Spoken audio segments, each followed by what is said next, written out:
राज्य सरकार द्वारा नियम बदलवानी मांग केन्द्र सरकारने करवामां आवी हती, जेना पर मंजूरी मळी गई छे। त्यारे आ नियम अंगे अमदावादना शिक्षको, वालीओ अने विद्यार्थीओनुं शुं कहेवुं छे ते पण जाणीए। आनंददायक अने मने एवुं लाग्युं के आ निर्णय सरकारश्रीए लीधो छे एने आवकारदायक छे।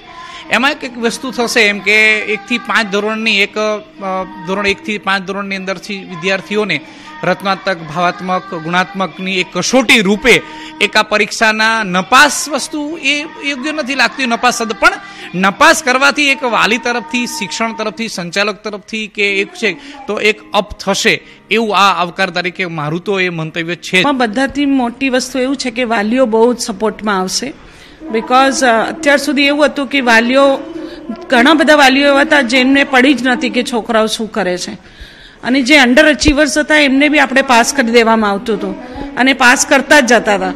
પછી એક વખત એવું આવતું હતું કે 8મા ધોરણમાં પાસ થઈ ગયા વિદ્યાર્થી 9મામાં જઈને પાસ નહોતું થતું।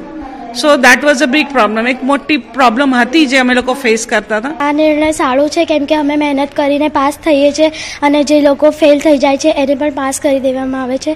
તો એ ચાહું છું કે જે બી ફેલ થાય છે એ બી મહેનત કરીને પાસ થાય તો જ એમને આગળ વધાવડે, નહીં તો પછી એમને ફેલ આપે। સરકારના આ નિર્ણય દ્વારા મને એવું લાગે છે કે આ જે નિર્ણય છે એ સરસ છે અને હું આ નિર્ણયને સપોર્ટ કરું છું, કારણ કે અમે લોકો તો મહેનત કરીને પાસ થઈએ છીએ, પણ જે લોકો મહેનત નથી કરતા તેઓને પણ એમને પાસ કરી દેવામાં આવે છે।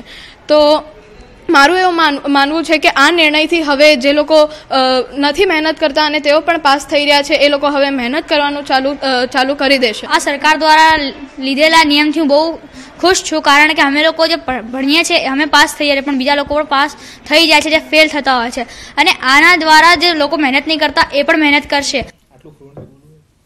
તો આજ મુદ્દે ચર્ચા હવે આગળ વધારીશું। અમારી સાથે અમારા સંવાદદાતા સંજય ટાંક છે, તેમજ ગિરીશભાઈ સોની પણ અમારી સાથે જોડાઈ ગયા છે કે જેઓ એક વાલી છે।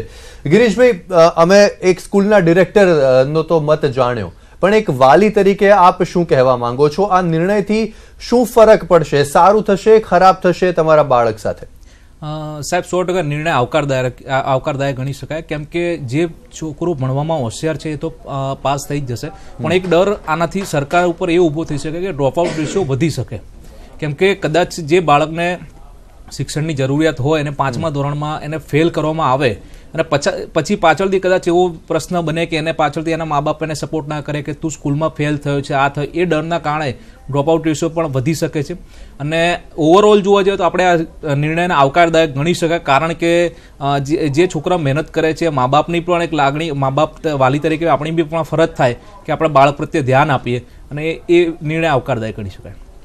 જી જરૂરથી। તો અમારી સાથે સંજય ટાંક પણ છે। સંજય, તે જાણવા માંગીશું કે સરકારે 2014 થી રજૂઆત કરી હતી અને હવે 2019માં તેની મંજૂરી મળી છે, તો શું તેમ કહી શકાય કે ગુજરાતના જે શિક્ષણના જે આંકડાઓ કથળી રહ્યા હતા તેના કારણે ગુજરાત સરકારે રજૂઆત કરવાની જરૂર પડી અને જેને હવે મંજૂરી મળી છે? બિલકુલ યસ, જે પ્રકારે જે વર્ષોથી જે નિયમ, એટલે કે યુપીએ સરકારથી જે નિયમ ચાલતો આવતો હતો, જે ખરડો, જે કાયદો જે ચાલતો આવતો હતો, જે કહી શકાય કે 1 થી 8 ધોરણ સુધી વિદ્યાર્થીને પાસ કરી દેવો, તે નિયમ જે લાગુ કરવામાં આવ્યો હતો ને તેના કારણે ક્યાંક ને ક્યાંક જે ગુજરાતના શિક્ષણ ઉપર જે અસર થઈ રહી હતી ને આખરે ગુજરાત સરકાર દ્વારા જે રજૂઆત કરવી પડી, અને એ રજૂઆતને ધ્યાને લઈને આખરે સપ્ટેમ્બર 2018માં જે છે ખરડો પાસ કરવામાં આવ્યો અને રાજ્યસભામાં પણ તે ખરડાને જે મંજૂરી મળી ગઈ છે કે હવે ધોરણ 5 અને 8 જે છે કે તેમાં કસોટી લેવાશે, અને જો કસોટીમાં જો વિદ્યાર્થી જો તે કસોટી પુરવાર નહીં કરી શકે અને તો તેને નાપાસ કરવો પડી શકે છે, અથવા સ્કૂલ છે તેને નાપાસ કરી શકે છે। એટલે કહી શકાય કે જે અત્યાર સુધી જે 1 થી 8 ધોરણમાં પાસ જે કરી દેવામાં આવતા હતા તેના કારણે વાલીઓ નિશ્ચિંત થઈ જતા, વિદ્યાર્થીઓ નિશ્ચિંત થઈ જતા, અને ક્યાંક ને ક્યાંક શાળાના શિક્ષકો પણ નિશ્ચિંત થઈ જતા કે વિદ્યાર્થીને પાસ કરી દેવાનો છે, વિદ્યાર્થીને પોતાને એવું થતું કે પાસ થઈ જશે, પરંતુ હવે ક્યાંક ને ક્યાંક વિદ્યાર્થીમાં કોમ્પિટિશન વધશે અને વાલીઓને પણ એવું થશે કે જો પોતાનું બાળક જો અભ્યાસ નહીં કરે તો તે નાપાસ થશે। એટલે તમામ પ્રત્યે જે છે વાલીઓ છે, વિદ્યાર્થીઓ છે, શિક્ષકો, તમામ લોકો જે જાગૃત થશે આ નિર્ણયને લઈને। જી જરૂર। ઉત્કર્ષભાઈ, તમારી પાસે આવવા માંગુ છું। રાજ્ય સરકારના આ નિર્ણયને તેમને જે રજૂઆત કરી અને કેન્દ્ર સરકારે મંજૂરી આપી તેને ઘણા બધા લોકો, તેમ કહી શકાય કે 80% લોકો તેને આવકારી રહ્યા છે, પણ રાજ્ય સરકારનું આ લોજિક નથી સમજ આવતું કે 5 અને 8 ધોરણ શા માટે અથવા તો હવે ત્રીજા ધોરણ માટે પણ તેઓ રજૂઆત કરવાના છે, તો શા માટે 3, 5, 8 કરવું હતું? તો 8 ધોરણમાં 1 થી 8માં કરવા ન જોઈતું હતું? આપની વાત તદ્દન સાચી છે. મારું પણ એ જ માનવું છે કે આ દરેક ધોરણ માટે આ જે ડિસિઝન લીધું છે દરેક ધોરણ માટે સરખું હોવું જોઈએ. એ મારું પર્સનલી માનવું એટલે છે કે માની લઈએ કે પહેલા ધોરણ અને બીજા ધોરણમાં કોઈ અંડર પરફોર્મિંગ સ્ટુડન્ટ છે અને એના પછી એ ત્રીજા ધોરણમાં આવશે અને ત્રીજા ધોરણમાં પણ એને યોગ્ય જો ગાઈડન્સ નહીં મળે તો ત્રીજા ધોરણમાં પણ એનો પાસ થવાનો જે રેશિયો છે અથવા ચાન્સીસ છે એ ઓછા જ રહેવાના છે. તો જો કરવું હોય તો મારું મંતવ્ય એ છે કે જો આવો નિયમ લાવવો હોય તો દરેક ધોરણ માટે લાવવો જોઈએ. જી જરૂરથી. ગિરીશભાઈ, તમને તેવું લાગે છે અત્યારે તમારું બાળક કોઈ સ્કૂલ ટ્યુશનમાં જાય છે? હા જી સર, મારું બાળક સ્ટાન્ડર્ડ 2nd છે. જી જરૂરથી. પણ સવાલ તે છે કે તમને એમ લાગે છે કે આ જે નિર્ણય આવ્યો તેના કારણે કોમ્પિટિશન તો વધવાની જ છે, પણ તેની સાથે સાથે ટ્યુશન્સ પણ હવે વધી જશે?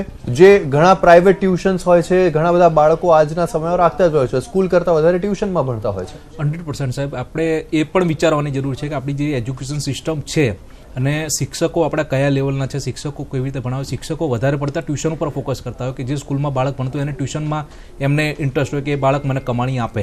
એટલે ડે બાય ડે આવું કોમ્પિટિશન થવાથી એ પણ ચાન્સ છે. પ્લસ બીજો મને એક સરકારનો લોજિક એ સમજમાં નથી આવતું કે સ્ટાન્ડર્ડ 3 જે બાળક આપણું 7 થી 8 વર્ષનું બાળક હોય એના માટે પરીક્ષા જ એક ડર છે, એને આપણે ફેલ કરવાનું એ લોજિક મને સમજ નથી આવતું. 5મા ધોરણથી ઠીક છે કે આપણે સમજીએ કે બાળક 10 વર્ષનું તો એની મેન્ટલ કેપેસિટી બી થોડી ઇન્ક્રીઝ થાય, પણ સ્ટાન્ડર્ડ 3 મને યોગ્ય નથી લાગતું કેમ કે એ નાનું બાળક છે રમવાના મૂડમાં. અત્યારે આપણે જે સિલેબસ જોઈએ અને જે ભણવાનું જે ભારણ વધી રહ્યું છે એ પ્રમાણે આપણે ડે બાય ડે અને મેન્ટલ કેપેસિટી બી ડાઉન થાય એવું બી લાગી આવે. જી જરૂરથી. સંજય, આપે ઘણા બધા વાલીઓ સાથે અથવા શિક્ષકો સાથે વાત કરી હશે. જે આ નિર્ણય છે ધોરણ 5 અને 8 માટે જ ખાલી, તે નિર્ણય વિશે લોકો શું કહી રહ્યા છે? તેમનું શું માનવું છે કે શું 1 થી 8માં આ નિર્ણય લાગુ કરવા જેવો હતો કે પછી માત્ર 5 અને 8માં લાગુ કર્યો તો યોગ્ય છે? બિલકુલ યસ, જે છે ક્યાંક ને ક્યાંક શિક્ષકો જે છે અને વાલીઓ છે, વિદ્યાર્થીઓ છે, તમામ લોકો આ નિર્ણયને આવકારી રહ્યા છે. કારણ કે અત્યાર સુધી એવું થતું હતું કે 1 થી 8 ધોરણમાં વિદ્યાર્થી જે છે તે અભ્યાસ માટે જે છે એટલું બધું રુચિ એટલી રહેતી ન હતી, કારણ કે સ્વાભાવિક છે કે તેઓને પણ એવું લાગતું હતું કે પોતાનું બાળક પાસ થઈ જશે, વિદ્યાર્થીને પોતાને એવું હતું કે પોતે પાસ થઈ જશે. અને 9મા ધોરણ આવતા જે છે વિદ્યાર્થી જે છે અભ્યાસમાં નબળું રહેતું હતું, એટલે ક્યાંક ને ક્યાંક શિક્ષણનું સ્તર જે છે તેને અસર થઈ રહી હતી. એના કારણે જ ક્યાંક ને ક્યાંક રાજ્ય સરકાર દ્વારા એ પ્રકારે નિર્ણય લેવાયો છે કે 5 અને 8 આજે તબક્કાવાર એટલા માટે જે છે યશ એવું લોજિક એ લાગી રહ્યું છે કે જે 3, 5 અને 8 3માં રજૂઆત કરવાના છે. એટલે ક્યાંક ને ક્યાંક જો પેલા અને બીજામાં જો બાળક નબળું હોય તો તેનો પાયો કાચો ના રહી જાય અને તે વધુને આગળ વધી શકે અને તેને શિક્ષણનું સ્તર જે છે વધી શકે, શિક્ષણ તેને યોગ્ય મળી શકે અને તે પોતે અભ્યાસ કરી શકે. તેને લઈને ક્યાંક ને ક્યાંક આ તબક્કા રાખ્યા હોય તેવું લાગી રહ્યું છે, કારણ કે 5 અને 8 જે છે તે અત્યારે નક્કી કરાયું છે અને 3 માટે રજૂઆત કરવાની રાજ્ય સરકાર જે છે રજૂઆત કરવાની છે. એટલે કહી શકાય કે અત્યારે જે તમામ લોકો જે છે આ નિર્ણયને આવકારી રહ્યા છે. જી ઉત્કર્ષભાઈ, પણ આનું એક ડાયવર્સ એની કોન્સિક્વન્સીસ તે ન હોઈ શકે કે એવું બને કે ખાલી બાળક માત્ર 5 અને 8માં જ મહેનત કરે, 6 અને 7માં ખબર જ છે કે પાસ થઈ જ જવાના છીએ, મહેનત કરવાની જરૂર નથી? તમારી વાત એકદમ સાચી છે. એટલે જ મારું સજેશન એ છે નંબર 1 કે દરેક ધોરણ માટે આ નવો નિયમ છે એ લાગુ તમે જ્યારે પણ પાડો ત્યારે કંઈક ABCD ગ્રેડિંગ કરવું જોઈએ વિદ્યાર્થીઓ છે એમની પરીક્ષા મુજબ. જેમ કે પ્રથમ કસોટી આપી હોય અને કોઈ વિદ્યાર્થી એવો છે જેના 75% કરતાં વધારે આવ્યા, હું અત્યારે પર્સન્ટેજ પ્રમાણે હું એક્સપ્લેન કરી રહ્યો છું કે 75% કરતાં વધારે આવ્યા, તો એને એના મેન્ટર, એના વર્ગ શિક્ષક એ કેટેગરી આપે. બની શકે કે પાસિંગથી લઈને આપણે એવું જ માની લઈએ કે પાસિંગ 33 માર્ક્સ આવવા જોઈએ કે ત્યાંથી લઈને જો 75% તો ફોર એક્ઝામ્પલ B ગ્રેડિંગ આપ્યું અને C ગ્રેડિંગ એને આપ્યું કે જે પાસ નથી થયો અને D ગ્રેડિંગ એને આપ્યું કે જે એક્ઝામ આપવા માટે જ નથી આવ્યો અને એબસેન્ટ રહ્યો છે. C અને D કેટેગરી છે ને એની ઉપર વર્ગ શિક્ષક અને સ્કૂલ છે એ લોકોએ કાઉન્સિલિંગ વર્ક ચાલુ કરી નાખવું જોઈએ, તો દ્વિતીય કસોટી અને એન્યુઅલ એક્ઝામ જે વાર્ષિક પરીક્ષા છે એમાં રિઝલ્ટ ચોક્કસપણે ખૂબ સરસ આવી શકે. જે જરૂરથી તો રસ્તાઓ ઘણા તેમાંથી નીકળી શકે છે, પણ આપ તમામ મહાનુભાવ અમારી સાથે જોડાયા. ઉત્કર્ષભાઈ, ગિરીશભાઈ, આપનો આભાર. સંજયભાઈ, આપનો પણ આભાર અમારી સાથે વાત કરવા બદલ. તો હવે રાજ્ય